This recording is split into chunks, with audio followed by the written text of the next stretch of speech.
Twisted, scheming betrayer. Just how he'd describe himself, all according to plan. Sayl is someone who should not be trusted by anyone. Stab, stab, stab, stab, stab, stab. Why bind yourself to a god when you can double down on yourself? If you can trick a demon, then a mortal's just as easy. And if they won't bend, break them.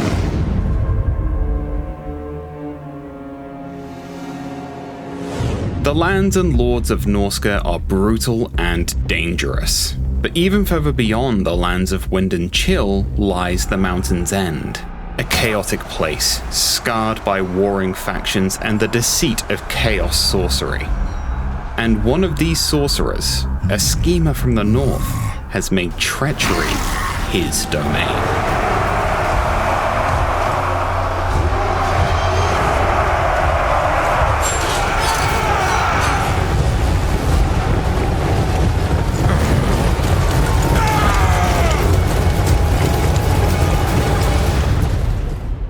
Sayl the Faithless, a powerful spellcaster and master manipulator, has arrived from Mountain's End.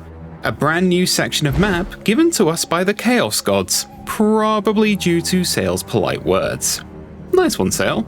He's come forward with plans and motions that'd make even the most dedicated servants of Tzeentch look at him with concern. Whilst his sight is gone, his ambition remains, and his vision as a ruler is clearer than ever. The Great Bastion, one of the highest symbols of Cathay's order, has stood resolute against the forces of chaos. Both demon and man alike have failed to take down those walls, but Sayl's never been put off by a challenge. He'll bring it down, just you watch. But before we get to that, he's going to need to secure the lands around him. And now you've learned of our devious plans, viewer, you've fallen for our master gambit. Giving you more details. If you want to learn more about Norsca's rework and Sayl's faithless ways, then hey, check out the blog. As a master deceiver, he could always trick his way into the good books of the factions around him by using sweet words and empty promises. I mean, get a load of that reliable status. Look at him. Never told a lie in his life. It can't be forgotten though that out here, actions can reign supreme, and Sayl is no slouch. His bag of tea from spellcasters who've fallen before him more than prove this. Playing as Sayl can be extremely interesting as he is a caster lord for Norsca. My favorite Sayl spell has got to be the Night Maul, as this nightmarish creature appearing on the battlefield and plowing through enemy lines can be quite a lot of fun, in a weird kind of way.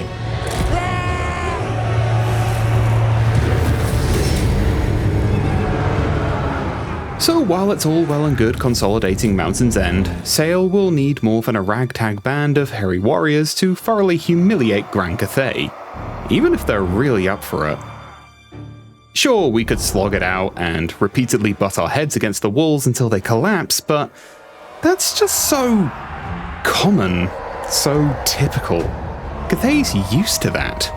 Let's do something their harmonious thoughts wouldn't think we'd do. Let's use our heads for mind games. I think it's high time we manipulated Cathay into a false sense of security. Manipulations are Sayl's key toy in undermining his opponents and getting one over before the fight even begins. These can be used to bolster our forces with quicker recruitment times, instant sums of spoils, and increasing our vision on the campaign map. But more importantly, they can be used to make our enemies' life harder. We can damage them, destroy their diplomatic contracts, force wars, take money from them. There's all manner of ways to play with our foes and make them dance to our tune. But the key one we're interested in is infiltrating them. The plan is to infiltrate and build small outposts in foreign slots along the Bastion, allowing us to toy with the Cathayans from the inside, which will surely crush their harmonic ideals as we advance to take the walls. We will, however, need to keep an eye on this, as the devotees of chaos will be watching. They're not a big fan of Sayl's "I do what I want" nature, and will strive to keep him in check as and when they need to. Now, if we want to unlock the greater manipulations available to us, we're going to need to build Chaos Altars. These buildings are pivotal to one of Sayl's victory conditions, the Dark Ritual. Sayl's ultimate purpose is to perform a grand ritual in his constant strive for power. He achieves that through the construction of Chaos Altars. This also brings the attention of the Empire, Lizardmen, and the High Elves, which try to prevent him of achieving his ultimate goal. With every altar constructed, Sayl gets one closer to completing the ritual, enabling him access to higher level manipulations. They can also improve campaign movement or gains achieved from looting. They can also allow recruitment of a limited number of Chaos Warriors and Chaos Spawns. You might have also seen that they grant spoils and be thinking to yourself, hey, hold on, that looks shiny and new, and we'll get there, don't you worry your little Norscan heart. So, we know what we need, but how are we going to do this? Well, Zitan's getting a little too close for comfort here, and buddy, I remember when I made the Drazov showcase. You took my chair when I needed it, and I haven't forgotten that. So Sayl's gonna take on Zitan's force, whilst we raise a new army to deal with what remains. Chaos Dwarfs aren't exactly the easiest of foes, which is why we need one of our best guys for the job. And who better than a great Shaman Sorcerer?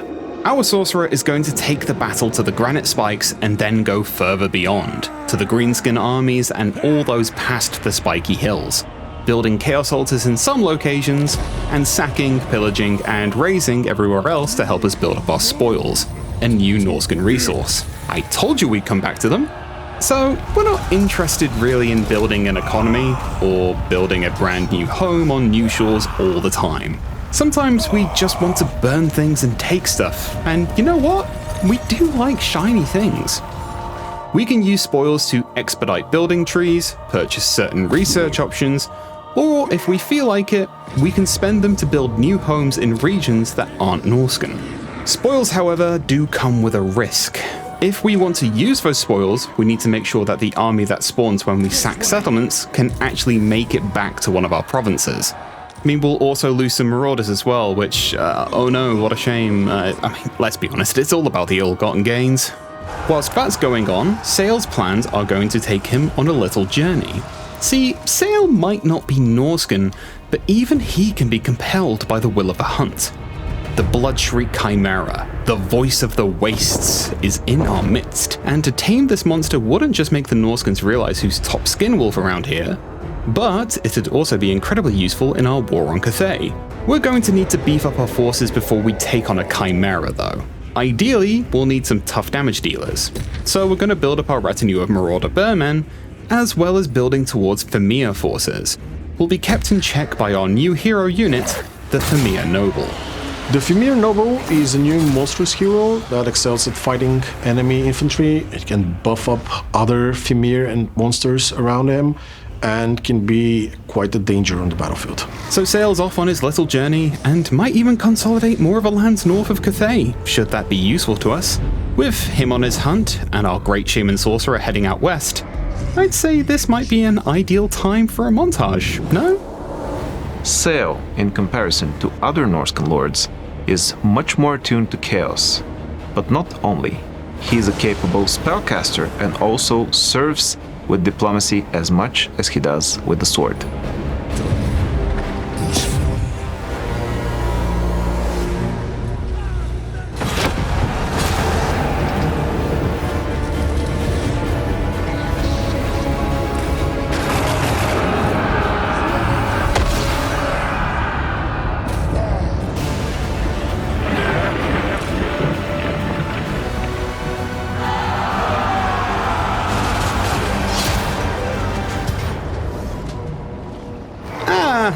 So, we might have got a little ambitious here.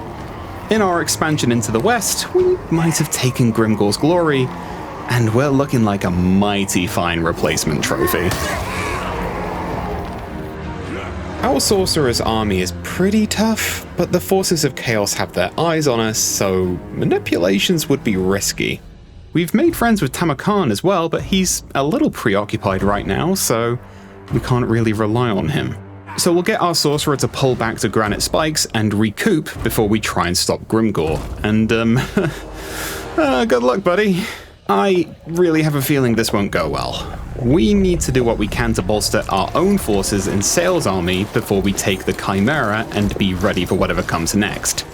We're in a real hope for the best, realize we should plan for the worst because we've made enemies everywhere kind of deal. This isn't going according to plan.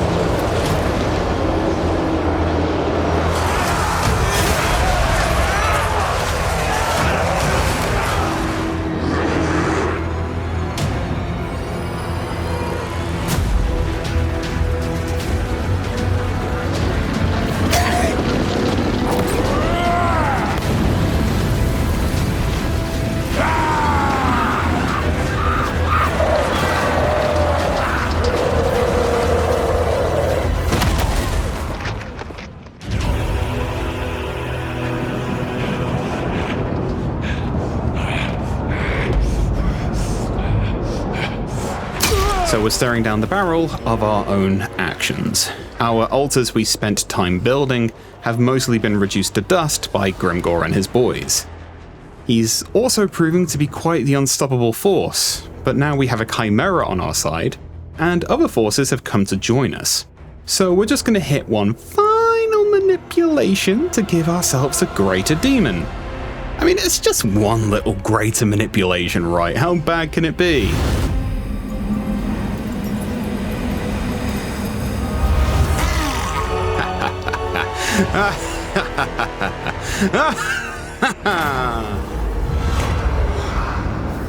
Well, matters might be bad, but Sayl's not going down without a fight. Grimgor might think he's the biggest dog in the yard, but let's show him what happens when you mess with the most treacherous sorcerer this side of the Bastion. Taking down Grimgor's army is a pretty tall order, but thankfully we've got a very tall fella. And also a very angry, hairy fella.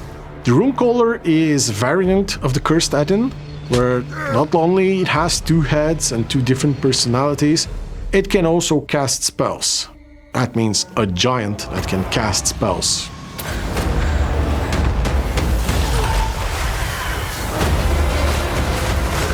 Bjorkbearstruck is a formidable legendary hero who is the leader of the Bearmen and is one of the toughest when it comes to hand-to-hand combat. He can stay and keep those lines for a very long time while buffing up friendly marauders around him. That Doomdiver catapult that took out our Great Shaman Sorcerer is still here, but I don't think they were accounting for us having a Chimera, so let's turn up the heat a little bit. The Chimera is a single entity monster that is best utilized against enemy infantry. It has several different heads that can be quite dangerous, and you do not want to be standing in front of any one of them. Now that we've sown a little chaos in their artillery, let's keep up the dreadful portents for their missile line. The Dreadmaw is a new unique type of monster that doesn't really move around the battlefield in a normal way. It can burrow under the ground and then burst out in a targeted location, whether that be behind enemy lines or fortifications. It can spit out venom.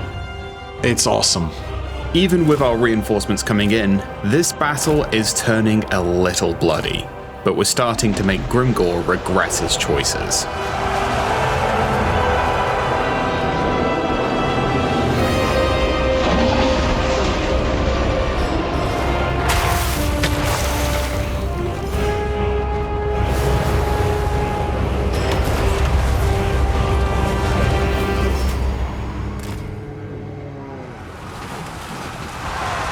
So Grimgor's living up to his name, and the Chaos Gods have come to collect, and our altars are in ruins. This machination isn't working. We're gonna need to rethink this. But if you think this means that Sayl's ways will change, then you couldn't be more mistaken. Sayl will try again, and again, and again if needs be. For there's always another scheme at hand, another leader to corrupt, and another demon to bind. He will have his way. Just like how you'll leave your thoughts in the comments and wishlist now, if you fancy.